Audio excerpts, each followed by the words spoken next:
नमस्कार मित्रांनो, स्वागत आहे आपल्या यूट्यूब चॅनलवर प्रीतम पाटील डेली ब्लॉग. आज मी सकाळी मॉर्निंग वॉकला निघालो असता. माझा मुलगा शौर्य माझ्या मागे लागला. मग त्याला घेऊन आम्ही गार्डनला गेलो. गार्डनला त्याने खूप सारे खेळ खेळले.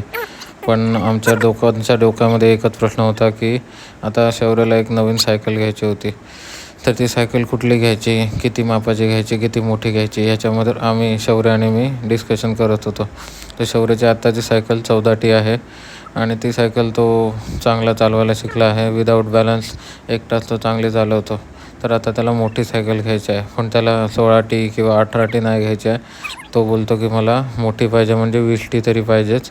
त्याला मी सायकल वगैरे दाखवल्या दुकानात नेऊन किंवा मित्रांच्या, पण तो बोलतो की मोठीच सायकल पाहिजे मला, मी चालवीन. तर आता बघूया, तुम्ही लोक कमेंट्स करा आणि तुमचा अनुभव शेअर करा. आता हा 5 वर्षाचा अजून झाला नाही आहे.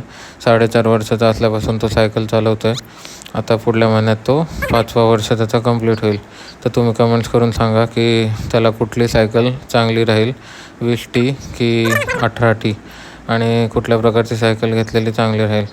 तर नक्की कमेंट करा. आपले व्हिडिओ बघा. ही मी फॅट टायर सायकल चालवून बघितली. Fat tyre cycle